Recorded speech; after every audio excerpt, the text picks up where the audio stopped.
A Deputación de Pontevedra regresou ás súas orixes para promocionar o turismo na provincia. Vestidas con roupa e complementos tradicionais, a presidenta da Deputación e a deputada de Turismo puxeron en valor o legado histórico e cultural de Pontevedra. Bueno, este ano decidimos apostar pola orixe, non?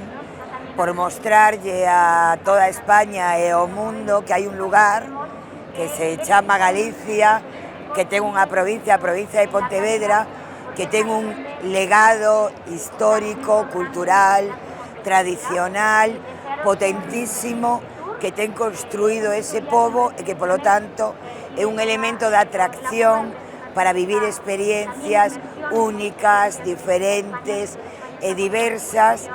Coa súa presentación, a Deputación tamén quería mostrar o orgullo que sente pola súa historia, así como poñer en valor aos artesáns que a día de hoxe continúan xerando riqueza en Galicia. Queremos facer un guiño á tradición, traendo a actualidade, pero tamén queremos presumir desas pequenas e medianas empresas que dende a artesanía están a xenerar actividade económica e emprego, que teñen grandes recoñecementos e, polo tanto, bueno, pois vamos a facer ali unha festa do orgullo da provincia de Pontevedra. Ademais da súa presentación principal, a Deputación continuou participando en máis espazos para promocionar a provincia, entre eles o dedicado ao deporte, no que a Deputación destacou as posibilidades de Pontevedra para acoller calquera evento deportivo. Ben, como sabedes, levamos moitos anos apoiando o deporte na provincia de Pontevedra e temos unha liña de grandes eventos que apoiamos e ademais temos eventos propios, non? A provincia ten un entorno privilexiado.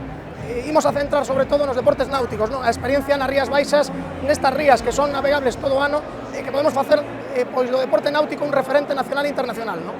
O paso da Deputación de Pontevedra por Fitur e as reunións con diferentes empresas e administracións son fundamentais para marcar a xenda turística da provincia no 2023. Estar en Fitur é fundamental, se non estás en Fitur non existes a nivel turístico, así que aporta unha enorme capacidade de referenciarnos como un gran destino turístico.